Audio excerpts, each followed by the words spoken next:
박준규의 브리핑 식스 내일신문 박준규 기자 나왔습니다. 안녕하세요. 안녕하세요. 예, 민주당 공관위 공천관리위원회에서 지금 긴급하게 회의를 열었는데 방금 뭐 소식이 하나 전해졌습니다. 네. 김남국 변호사와 관련된 거죠? 그렇죠. 뭐 일정이 있었던 내용이긴 한데 지금 예민한 그 선거구에 대해서 오늘 상당 부분 결정을 했고요.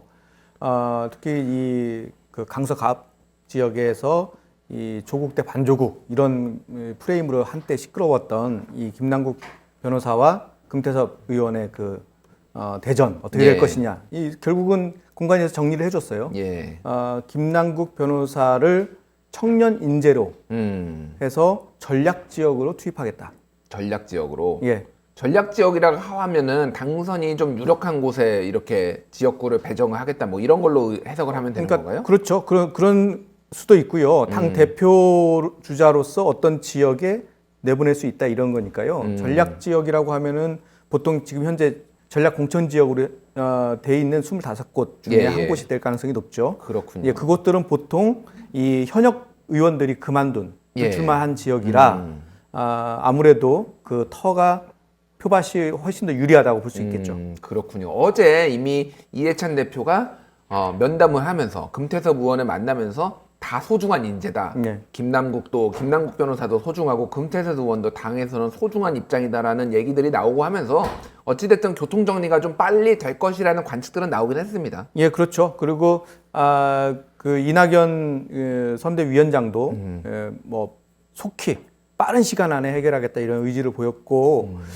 당에서 볼 때에도 금태섭 의원뿐만 아니라 이 김남국 변호사에 대해서 상당히 의미 있게 또 아끼는 인재로 이렇게 표현을 하면서 이 어떤 당의 활동에 대해서 그 더 계속해서 같이 할 수 있는 인물로 이야기를 하고 있기 때문에 그런 측면에서 보면은 두 분을 다 살리기 위한 어떻게 보면 솔로몬의 지혜를 상당히 보색한 것으로 보입니다. 그렇군요. 어쨌든 뭐 조국 내전, 대전이 아니라 조국 내전이라고 불렸던 요거는 봉합 상황으로 들어간 것 같고 어쨌든 김남국 변호사는 미래통합당을 심판하겠다라고 이미 뭐 밝혔어요, 본인이. 예, 오늘 아침에 SNS를 통해서 그렇게 밝힌 것을 보고 대략적으로 당으로부터 어떤 그 지침을 받은 것 같다, 이야기를 좀 들은 것 같다 이런 느낌이 있었고요. 예, 본인이 적극적으로 어떤 금태섭 의원에 대한 비토를 놓지 않는 그런 그 태도를 보임으로 해서 당내에 어떤 지금까지 있었던 불화의 모습은 일단 봉합이 된 것으로 보입니다. 그렇군요. 오늘 논의한 곳이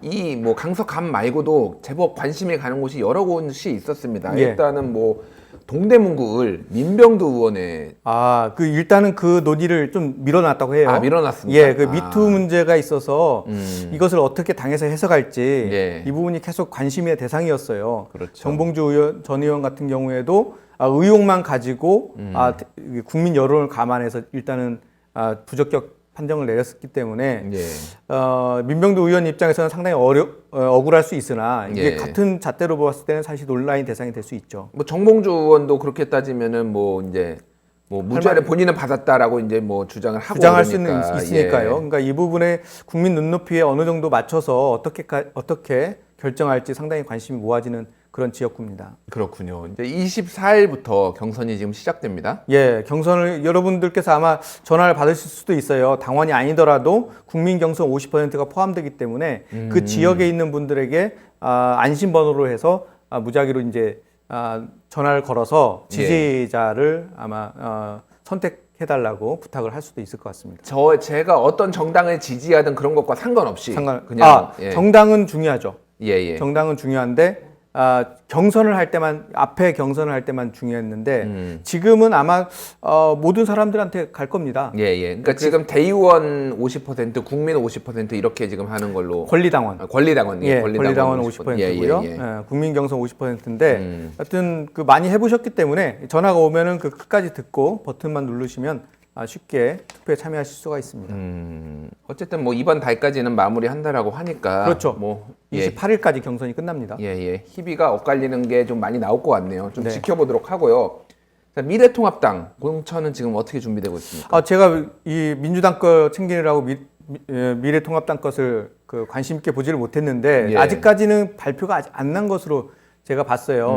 그 중간에 이석연 그 위원이 나와서 기자 브리핑할 때는 5시 이후에는 브리핑을 할 수 있을 것이다 했는데 제가 검색을 하거나 알아본 바로는 아직은 발표를 안 하고 있는 것으로 보면 지금 조금 더 논의가 진행이 되고 있는 것 같거든요. 예. 오늘 같은 경우에는 사실 서울을 비롯해서 많은 지역들, 남아있는 지역들에 대한 그 예비 심사를 이제 오늘 하고 있기 때문에 아마 오늘 이 마무리되면은 이제 순차적으로 쭉 발표가 이루어질 것으로 보입니다. 그렇군요. 아무래도 수도권에 지금 누가 나오느냐, 약간 또 관심이 많이 모여질 것 같아요, 지금. 네, 그렇죠. 예. 특히 오늘 같은 경우에는 전 한국당, 예. 전 새누리당의 예. 그 격돌 지역이 관심이었었는데 예. 특히 새누리당 새로운 보수당, 예. 새누리당이 아니죠. 새로운 보수당의 의원이었던 그 지역. 지상욱 의원하고 이해운 의원. 이 두 지역이 과연 어떻게 결론이 날 것이냐 이 부분에 상당히 관심이 많죠. 그러니까 자유한국당에서도 어쨌든 그 당협위원장이 있었던 거고 여기에는 그렇죠. 새로운 보수당 의원들이 이제 경선해야 돼서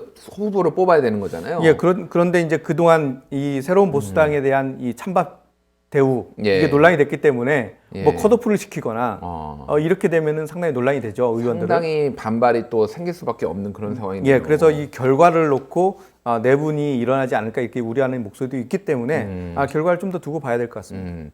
자, 이제 민주당 얘기로 다시 돌아가 봐서 지금 비례민주당, 뭐 이거는 공식 명칭은 아니고 미래한국당, 위성정당인 미래한국당에 대응하는 민주당의 위성정당, 가칭 비례민주당을 지금 만들어야 되는 거 아니냐 이런 목소리가 당에서 스물스물 나오고 있습니다. 일단은 먼저 전제를 해드리고 싶은 것은 비례민주당이라는 이름이 이미 있습니다. 아, 그렇군요. 창준이로 이미 들어가 있기 때문에 만약에 그걸 쓰려고 하면은 그쪽과 협상을 좀 해야 될 것 같고요. 그렇군요. 그리고 지금 그 당 내부에서 본격적으로 이루어지는 것보다는 외곽에서 얘기되는 거죠.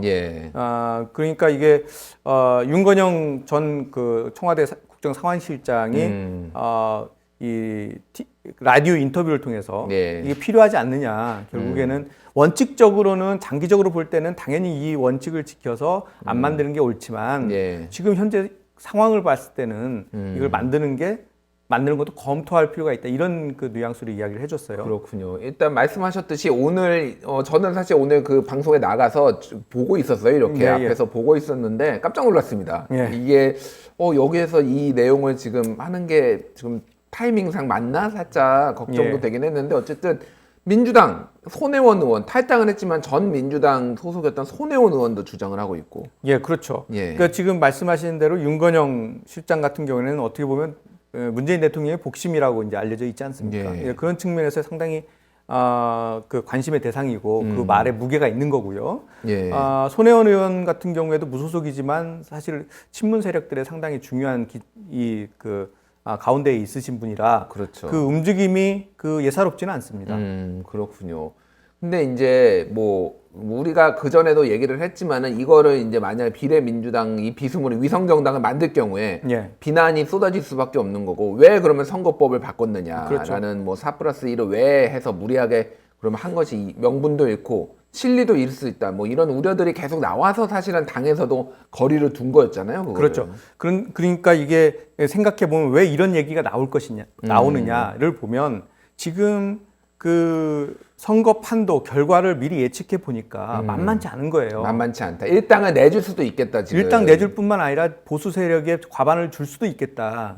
이런 생각이 나오면 이런 판단이 되면은 지금 모든 것들이 숲으로 돌아가거든요. 촛불혁명을 위해서 해왔던 그동안의 개혁 과제들이 모두 숲으로 돌아간다면 그렇다면 이 상황에서는 비상정국이기 때문에 뭔가 비상적인 대책을 세워야 되는 거 아니냐 이런 의도에서 아마 나왔을 것으로 보입니다. 그렇군요. 좀 최근에 뭐 아시는 분들만 이제 뭐 봤을 텐데 피렌체 식탁이라는 뭐 이제 매체가 하나 있는데 거기에 최병천 전 국회 보좌관이 이번 선거에서 미래통합당을 포함한 보수에서 과반을 넘길 것이다 라고 하면서 일종의 시뮬레이션을 한 그게 좀 화제가 됐어요. 이 정치 뭐 이제 선수들 사이에서 화제가 됐는데 나름 정확하게 이제 포개사는 그 민주당 쪽을 찍는 이 그러니까 그 비례 쪽은 표당 0.4의 가치밖에 없고 이쪽에 뭐 보수 쪽을 찍는 거는 뭐 0.78의 가치가 있어서 그래서 이게 표의 가치가 다르기 때문에 어쨌든 뭐 과반을 넘길 것이다 이런 시뮬레이션을 하고 그거에 대한 반박도 있고 뭐 이렇게 재밌는 현상이 있었는데 어쨌든 그런 내용들이 지금 상당히 나오고 있더라고요. 지금. 그러니까 그런 그 위기감을 사실 당 내부에서 얘기할 수는 없어요. 그러니까 위기감을 얘기할 수 있지만 이 비례 민주당을 얘기할 수는 없죠. 예. 이것은 지금까지 해왔던 민주당의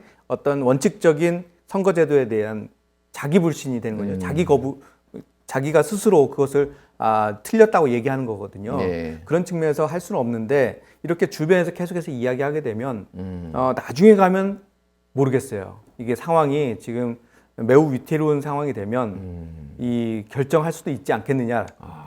이게 참 라는 생각도 합니다. 여러 상황이 벌어질 수 있고 파장이 만만치 않을 수도 있고 사실 그렇게 되면은 미래 한국당보다 더 졸속으로 만들어질 수 있는 거고 미래 한국당은 미래통합당이 아예 후보를 안 내니까 예, 사람들이 혼동을 덜 할 수도 있는데 이거는 또 혼동까지 될 수도 있고 왜냐면 안 내기가 힘들지 않나요? 아예 지금 비례 그러니까요. 이게 문제가 예, 뭐냐면 조직적으로 만들어서 우리의 모든 비례대표 표는 비례표는 이쪽으로 주십시오라고 하면 되는데 예. 지도부는 그 말을 못하고 그 말을 못하고 지지층들이 알아서 알아서 몇 개를 이렇게 만들게 되면 예. 여기도 찍고 여기도 찍으면 이게 분산이 돼서 오히려 표 효과가 별로 없고 요건 욕대로 먹고 그렇게 되는 거죠. 그렇군요. 이거 좀 지켜봐야 될 것 같네요. 지금 뭐 그 민주통합당 그러니까 뭐 민주평화당을 한 그 제3지대 쪽에서는 예. 그런 선거운동을 최근 한다고 그래요. 민주당이 어차피 비례의석을 못 얻으니까 우리가 예. 사실상 같은 당이니까 그렇죠. 우리한테 그거를 줘라 뭐 이런 식으로 또 지역에서 선거운동을 하고 당연히 있다고. 그렇게 하죠. 그 방식을 지금 정의당도 하고 있어요. 정의당도 하고 있고요. 예. 특히 호남 지역에 가서 호남 지역이 몰표를 줄 게 뻔하니까 예. 그렇다면 지금 여러분들이 행사하는 그 비례대표 표는 사표가 될 가능성이 높습니다. 그렇기 때문에 그것이 유효한 표가 되기 위해서는 저희들에게 주십시오. 이게 중요한 선거 전략이죠. 그렇군요. 굉장히 좀 복잡해지는 양상인데 좀 상황을 지켜보도록 하죠. 예. 굉장히 좀 그 총선에 영향을 줄 수 있는 사안인 것 같습니다. 자, 총선 연기 얘기가 뭐 나오고 있나요 지금? 그 전에 여러 번 나왔어요. 예, 처음에 코로나 21이 발생해서 우리나라 국민들을 우한으로부터 공수해서 국내로 들어오게 해서 격리시키는 그런 과정들을 보면서 많은 사람들이 걱정을 한 거죠. 이 문제가 좀 심각한 것 같다. 그때부터 이제 주변에서 조금씩 얘기가 나왔었다가 예. 그러다가 좀 줄어들기 시작하지 않았습니까? 예.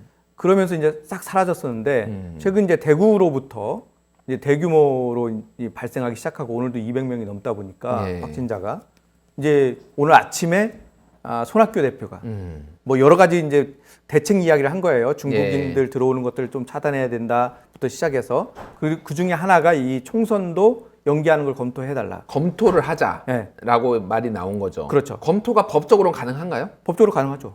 그렇군요. 예, 이게 그 선거법에 나와 있습니다. 이 대통령이 이 천재지변이 있을 때에 선거를 못 하거나 할 수 없을 경우에는 선거 일정을 미뤄야 한다. 당위적으로 써놨어요. 당위적으로. 그러니까 이게 뭐 이렇게 사람들이 적극적으로 참여할 수가 없는 상황에서 뭐 정부에서 밀어붙여서 이득을 볼 수도 있는 상황이니까 그럼요. 오히려 그 당위 조항으로 그렇게 해놨군요. 그 질병도 그게 포함이 되는 거죠? 그건 이제 판단을 해야 되는 거예요. 그건 판단해야 되는 거고요. 이 그것은 소위 그 정무적 판단을 해야 됩니다. 그렇군요. 그러니까 사실 보면은 우리가 투표장에 가게 되면 예. 거기 가서 이 제한된 투표소 안에 들어가야 되지 않습니까? 예. 그러면 거기에 누가 왔다 갔는지를 알 수 없고 그잖아요. 예. 그리고 거기서 표기하는 걸 찍어야 되잖아요. 그렇죠. 이걸 찍을 때마다 갈 수는 없잖아요. 바꿀 수는 없잖아요. 그러니까 계속 이제 뭐 똑같은 사람이 써야죠. 손에 의한 접촉에 의한 감염이 우려되기 때문에 예. 그래서 뭐 이게 뭐 전자 투표를 하는 것도 아니고 한국은 그렇죠. 아직 그러니까 감염의 우려가 있어서 미룰 수도 있다라는 건데 그러면은 그 결정은 언제까지 내려야 되는 건가요? 그러니까 제가 아까 오면서 그 중앙선관위에 한번 문의를 해봤어요. 이제 본인들은 대통령이 결정하면 그것을 따르기 위한 준비만 해놓을 뿐이다. 그렇기 때문에 일단 대통령이 판단하는 게 가장 중요하고 본격적인 선거는 후보 등록부터 시작이 되기 때문에 아마도 그 전에는 판단해야 되지 않을까 이렇게 생각이 됩니다. 이거를 놓고 아마 정당에서 지금 뭐 계산 주판화를 튕긴다고 하죠. 생각을 많이 할 텐데 이게 유불리가 어디에 더 유리하고 불리하고 그렇게 전망되는 게 있나요 혹시? 이게 미룰 경우? 지금 미룰 경우 그것을 아직 얘기는 못하죠. 예, 예. 얘기를 못하고 있는데 사실 지금 이 미룰 가능성이 점점 높아지는 거 아니냐 이런 상황이 되면 그렇군요. 그렇게 이야기되고 특히 사전 투표도 이제 4월 1일부터 시작이 예, 되거든요. 예. 그렇게 되면은 이제 한 달여밖에 안 남았는데 과연 그때까지 완전히 이게 잡혀질 것이냐. 그러게요. 그렇게 아마 이렇게 확산이 되기 시작하면 그때부터는 또 이제 어떤 표 계산을 또 다시 시작을 하겠죠. 그러면은 만약에 대통령이 좀 밀어야 되겠다라고 하면은 야당에서는 반대를 할 가능성이 제가 보기엔 제 느낌상 예. 많을 것 같은데. 근데 반대를 할 수 없는 게 예, 이게 예. 지금 대구 오늘도 저기 황교안 대표가 성명을 딱 별도로 냈지만 예, 예. 대구 지역에서 지금 커졌거든요. 이 문제를 쉽게 다룰 수가 없어요 야당 입장에서는. 그렇군요. 근데 어떻게 보면은 이거에 대한 책임론 또 이런 것들이 정부한테 갈 수도 있으니까 이 예. 상황에서 투표를 하는 게 좀 더 유리하지 않냐라는 생각도 할 수 있을 것 같고. 그렇죠. 예. 지금 민주당이나 그 정부 심판론이 점점 거세지고 있는 상황이기 때문에 예. 뭐 야당으로서는 지금 불리하지 않은 상황이긴 하지만 이제 국가적인 문제라서 이건 사실 상당히 조심스럽게 접근해야 되고 또 이제 대통령이 이제 연기를 결정하면 예. 언제 할지도 결정할 수 있어요. 본인이. 날짜까지. 예. 그렇게 된다면은 그 날짜를 언제로 결정할지 일단은 연기를 해놓고 나중에 차후에 결정을 하겠죠. 그렇군요. 알겠습니다. 자, 국민의당 얘기를 좀 해야 될 것 같은데 네. 국민의당의 출범도 당에 아직 공식 출범을 안 했습니다. 모레 합니다. 모레 하는데 지금 벌써 뭔가 이제 파열음이 난다고 해야 되나요? 좀 예. 흔들흔들하고 있어요. 그건 사실 처음 그 인천공항에 들어올 때부터 문제가 있었어요. 아, 인천공항 들어올 때부터. 제가 뒷얘기를 좀 말씀드리면 예. 안철수 개 의원들이 의견을 모았어요. 어떤 의견을 모았나요? 첫 번째, 예. 종로에 출마하시라. 종로에 출마하라. 네, 두 번째, 민주평화당. 그때는 예. 민주평화당이 아니고 한국당이죠. 예, 한국당과 연대 또는 통합을 고려해야 아니, 합니다. 미래통합당 말씀하시는 미래통합당이죠. 거예요? 예. 제가 뭐라고 했나요? 민주평화당이라고. 우리가 당명이 너무 많아, 솔직히. 헷갈려 죽겠어, 나도. 예. 예. 그러니까 네. 당시의 이름은 한국당.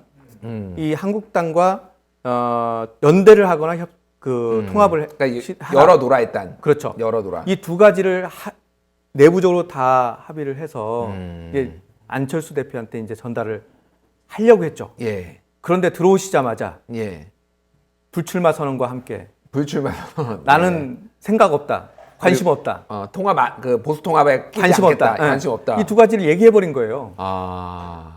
그러면서 이게 틀어지기 시작했죠. 그렇군요. 이미 들어오는 순간부터 이 파열음이 예고가 됐다라는 건데 일단 국민의당의 안철수 그 전에 이제 바른미래당 쪽에 있던 안철수계라고 불렸던 의원들이 진짜 미래통합당으로 지금 가는 분위기예요. 벌써 두 분 갔죠. 예. 김중로 의원이 예. 벌써 20일 날 갔고요. 어. 오늘 이동섭 예. 의원이 미래통합당으로 입당했다 이렇게 발표했습니다. 그렇군요. 그 안철수 그 대표는 지금 어떤 입장인가요? 그거에 대해서. 이 문제를 놓고 그저께 19일에 의원들하고 한번 모이고요. 예. 또 최근에 원외에 있는 원외 위원장들하고 또 모였어요. 이 자리에서도 똑같은 얘기가 있었어요. 예. 일단은 출마 자체는 본인이 다시 한번 불출마를 확인을 했고 그 자리에서 우리 지금 그 지역구에 가보면 우리의 이름으로는 도저히 당선될 수가 없다. 국민의당 간판으로는 도저히 출마를 해서는 승산이 없다라는 것이 이제 이미 시뮬레이션을 돌려본 결과 다 나왔다는 거죠. 그렇죠. 게다가 우리 지난번 20대에서도 38석이나 얻었지만 그때 예. 상황도 보십시오. 수도권에서는 안철수 대표와 김성식 의원 두 분밖에 당선되지 못했습니다. 그렇죠. 예. 지금은 그보다 더 안 좋은 상황인데 열악한 상황. 그러면 지금 이 상황을 어떻게 하겠습니까? 라고 하면서 적극적으로 다시 한번 민주통합당하고 최소한 연대를 미래통합당하고 미래통합당하고 예.